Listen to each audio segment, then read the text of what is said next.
জীবনে যদি সাধন করার মতো কোনো কার্য কোনো ব্যক্তির সামনে থাকে, তাহলে বড় প্রশ্ন জীবন কিংবা মৃত্যু নয়, বরং বড় প্রশ্ন হওয়া উচিত আপন কার্য সাধনে সে অন্যায় বা অবিচারের আশ্রয় গ্রহণ করলো কিনা। প্লেটো সংলাপ বইতে তোমরা এই উক্তিটি পাবে, তোমরা অনেকেই জানো। আজকে আমরা এখানে এসেছি, আমাদের সন্তানগুলো ছাত্রছাত্রীরা গত 24 দিন ধরে একটা যৌক্তিক আন্দোলন করছে। তো সেই আন্দোলনে শরিক হতে পেরে আমরা এই শিক্ষক সমাজ অত্যন্ত গর্বিত বোধ করছি। আমরা বড়রা অনেক সময় সত্য কথা বলতে পারি না, সত্যভাবে চলতে পারি না, সত্যের সাথে আমরা অনেক সময় আপোষ করে চলি। তার বড় উদাহরণ 24-এর গণ আন্দোলন। আমরা যদি খেয়াল করি, হাসিনার 15.5 বছরের ফ্যাসিবাদ, যে ফ্যাসিবাদের বিরুদ্ধে আমাদের এই তরুণ জেনজি যাদেরকে আব্বানামা পড়িয়ে বড় করা হয়েছে, সেই জেনজি সেই আব্বানামার এগেইনস্টে রুখে দাঁড়িয়ে এই দেশকে নতুন করে একটা স্বাধীনতার স্বাদ দিয়েছে। এখানেই বোঝা যায় যে তরুণ ছাত্রদের কি শক্তি। সেই শক্তি যখন কোনো যৌক্তিক আন্দোলনের দাবি করে, আমাদের যারা শিক্ষক আমরা আসলে ঘরে বসে থাকতে পারি না। আমাদের সাথে এখানে আসা, তোমরা এখন আমি বিবৃতি পাঠ করছি, তারপরে আমরা ইনশাআল্লাহ প্রেস কনফারেন্সে যদি কোনো প্রশ্ন থাকে আমরা উত্তর দিব। তো তোমরা একটু মনোযোগ সহকারে শোনো। বরিশাল বিশ্ববিদ্যালয়ের চলমান দুরবস্থায় উদ্বিগ্ন শিক্ষক সমাজের বিবৃতি। আমরা বরিশাল বিশ্ববিদ্যালয়ের শিক্ষকরা 2024 সালের গৌরবজনক জুলাই বিপ্লবের পরে বড় আশায় বুক বেঁধেছিলাম। একটি নতুন বাংলাদেশের নির্মাণ কার্যক্রমের সাথে তাল রেখে বরিশাল বিশ্ববিদ্যালয় একটি শিক্ষার্থী ও শিক্ষক বান্ধব বিশ্ববিদ্যালয় হিসেবে শনৈ শনৈ উন্নতির পথে অগ্রসর হবে। কিন্তু অত্যন্ত দুঃখের সাথে গত অক্টোবর 2024 সাল থেকে এ যাবৎ আমরা লক্ষ্য করছি, বিশ্ববিদ্যালয়ের একাধিক বিভাগে মাত্র 2-3জন শিক্ষক কর্মরত, এবং সেগুলো সহ অনেক বিভাগে অনেক শূন্য পদে নিয়োগের বিজ্ঞাপন থাকা সত্ত্বেও এই 8 মাসে সেই সকল বিভাগে শিক্ষক নিয়োগের কোনো ব্যবস্থা গ্রহণ না করায় বিভাগসমূহের পাঠদান ও একাডেমিক কার্যক্রম মুখ থুবড়ে পড়ছে। অথচ ভিসি মহোদয় এদিকে কোনো ভ্রুক্ষেপ না করে ঢাকায় নির্বিকার দিন যাপন করছেন। আরও মর্মান্তিক হলো, তিনি শিক্ষক নিয়োগের সংক্রান্ত বিষয়ে কোনো উদ্যোগ না নিয়ে বরং একের পর এক বেআইনি ও অবৈধভাবে নিম্ন গ্রেডের বিভিন্ন কর্মচারী পদে চুক্তিভিত্তিক নিয়োগ দিয়ে যাচ্ছেন। এ সকল নিয়োগ অবৈধ হওয়ায় তাদের বেতন ভাতাদির প্রস্তাব সংক্রান্ত নথি ট্রেজারার মহোদয় অনুমোদন না দেয় এবং না করায় তার অনুমোদন ছাড়াই ভিসি একক স্বাক্ষরে অনুমোদন করছেন এবং তাদেরকে অবৈধভাবে বেতন ভাতাদি দিচ্ছেন। বিশ্ববিদ্যালয়ের ভিসি ডক্টর সুচিতা শারমিনের নিয়োগপত্রে তাকে সর্বক্ষণ বিশ্ববিদ্যালয় ক্যাম্পাসে অবস্থান করতে হবে বলে মর্মে বলা হলেও তিনি সপ্তাহে 2-1 দিন কয়েক ঘন্টা মাত্র বিশ্ববিদ্যালয়ে অবস্থান করেন, বাকি সময় ঢাকায় অবস্থান করেন। তার এই অনুপস্থিতিতে আইন অনুযায়ী উপাচার্যকে দায়িত্ব পালনের সুযোগও তিনি দেন না। বিভাগ থেকে প্রেরিত ছাত্রদের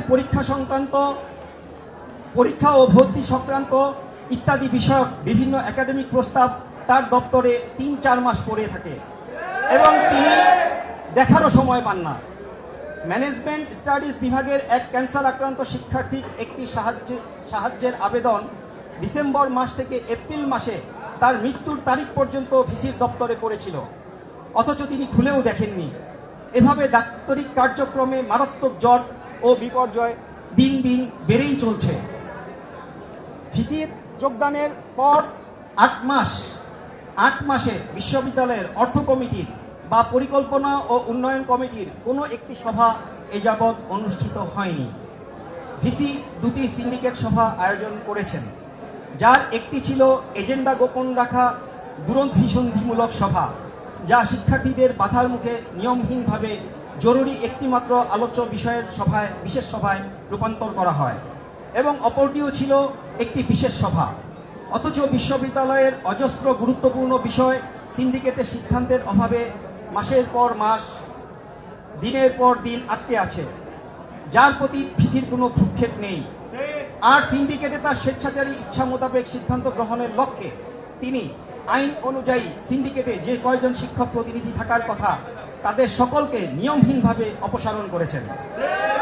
একই সাথে বিগত অনির্বাচিত স্বৈরাচারী সরকারকে বৈধতা দানের লক্ষ্যে গঠিত জানিপপের সুবিধাভোগী আর সেই জানিপপের কাণ্ডারি জনাব নাজমুল হাসান কলিমুল্লাহর খয়ের খা 4 জনকে বিশেষ ব্যবস্থায় সিন্ডিকেটের সদস্য করেছেন, যাতে ভিসির সকল স্বৈরাচারী সিদ্ধান্ত অবলীলায় পাশ করা যায়। 2024-25 অর্থ বছরে বিশ্ববিদ্যালয়ের বিভিন্ন ভৌত কাজ ও ক্রয়ের জন্য 6 কোটি 2 লক্ষ টাকা বরাদ্দ ছিল। ভিসির সীমাহীন অদক্ষতা ও অযোগ্যতার কারণে আজ বছরের প্রায় 11 মাস অতিবাহিত হওয়ার পরেও তা থেকে মাত্র 77 লক্ষ টাকা ব্যয় করা সম্ভব হয়েছে। বই কেনার 50 লক্ষ টাকা থেকে এখন পর্যন্ত একটি বইও ক্রয় করা হয়নি। ফলে বিশ্ববিদ্যালয়ের উন্নয়নে যথেষ্ট বাজেট বরাদ্দ থাকা সত্ত্বেও ভিসির অযোগ্যতার কারণে কোনো উন্নয়ন সম্ভব হচ্ছে না। এ অবস্থায় ছাত্রদের একাডেমিক ও প্রশাসনিক অনেক সংকট ও সমস্যা তৈরি হওয়ায় তারা এসব সমাধানে ভিসির নিকট দাবি উপস্থাপন করলে ভিসি তাদের সাথে আলাপ আলোচনার মাধ্যমে দাবি পূরণের ব্যবস্থা না নিয়ে একের পর এক মামলা জিডি ইত্যাদি দিয়ে স্বৈরাচারী সরকারের মতো দমন পীড়নের পথ বেছে নিচ্ছেন। ভিসির এই ফ্যাসিবাদী কর্মকাণ্ড বিশ্ববিদ্যালয়টিকে দিন দিন সম্পূর্ণ অচলাবস্থার দিকে নিয়ে যাচ্ছে। জুলাইয়ের গৌরবজনক অভ্যুত্থানের ফসল হিসেবে নিযুক্ত ভিসি বিশ্ববিদ্যালয়ে এসে খুঁজে খুঁজে স্বৈরাচারী সরকারকে রক্ষার প্রত্যয় ব্যক্তকারী শিক্ষক ও কর্মকর্তাদের বিভিন্ন লাভজনক কমিটি ও প্রশাসনিক পদে নিয়োগ দিচ্ছেন। বরিশাল সিটি কর্পোরেশনের আওয়ামী লীগ দলীয় প্রার্থী নির্বাচনী প্রচারণার কমিটির বিভিন্ন সদস্যকে গুরুত্বপূর্ণ লাভজনক কমিটি ও পদে পদায়ন করেছেন। অপরদিকে গত ফ্যাসিবাদী সরকারের দীর্ঘ ক্ষমতাকালে আওয়ামী শিক্ষকদের পেশাজীবী সংগঠন নির্দলে শতচাপের মধ্যেও কখনো যোগদান করেননি এবং বৈষম্য বিরোধী সংগ্রামের ছাত্রদের উপরে সরকারি নির্যাতন ও নিপীড়নের বিরুদ্ধে কঠোর ভাষায় প্রতিবাদ জানিয়ে পত্রিকায় বিবৃতি প্রদান করেছেন এমন শিক্ষককে পতিত সরকারের দোষরাক্ষা দিয়ে বিশ্ববিদ্যালয়ের একাডেমিক কাউন্সিল ও সিন্ডিকেট থেকে বিধিবহির্ভূতভাবে অপসারণ করেছেন। আরো মর্মান্তিক বিষয় হলো ছাত্রদের দাবির সাথে বশকরা করে বিগত ফ্যাসিবাদী সরকারের দোষর চিহ্নিত করার নামে এই ভিসি সিন্ডিকেটের মাধ্যমে একটি প্রহসনমূলক কমিটি করেছেন। প্রহসনমূলক এই কারণে যে 1 সদস্য বিশিষ্ট এই কমিটির প্রধান হলেন সিলেট শাহজালাল বিশ্ববিদ্যালয়ের বাংলা বিভাগের একজন শিক্ষক, যিনি নিজে বিগত সরকারের অবৈধ নির্বাচনকে বৈধতা দানের সংগঠন জানিপপের সিলেট সংশ্লিষ্ট শাখার সহ সমন্বয়ক ছিলেন।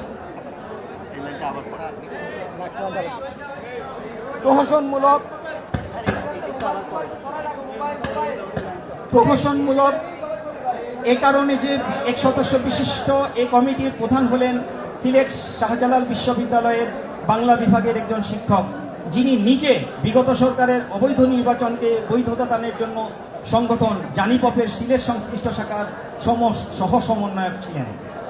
বিশ্ববিদ্যালয়ের অনেক শিক্ষক, অধ্যাপক, সহযোগী অধ্যাপক, সহকারী অধ্যাপক ইত্যাদি পদে পদোন্নতির যোগ্য হয়ে প্রায় বছর পার করে ফেলছেন, অথচ তাদের ন্যায্য পদোন্নতির কার্যক্রম বিষয়ে ভিসি কোনো রকম উদ্যোগ গ্রহণ না করে পুরো বিষয়টি অনির্দিষ্টভাবে ঝুলিয়ে রেখেছেন, যা শিক্ষকগণের মাঝে বঞ্চনাজনিত পেশাগত অসন্তোষ দিন দিন বৃদ্ধি করছে।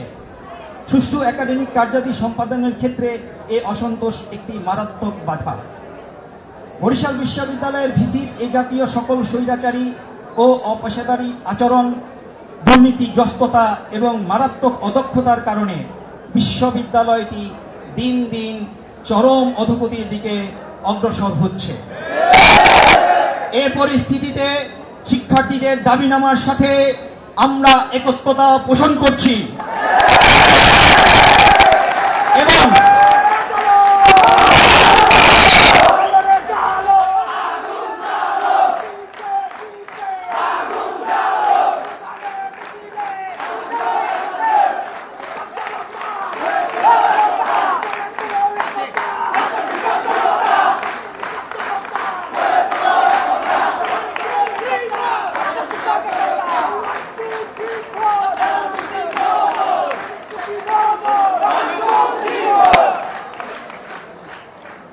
পরিস্থিতিতে শিক্ষার্থীদের দাবিনামার সাথে আমরা একত্রতা পোষণ করছি এবং বিশ্ববিদ্যালয়টিকে এই অধোগতি ও ধ্বংসের হাত থেকে রক্ষার জন্য শিক্ষা প্রশাসনের ঊর্ধ্বতন কর্তৃপক্ষের প্রতি বিনীত আহ্বান জানাচ্ছি। ধন্যবাদ আপনাদের সকল।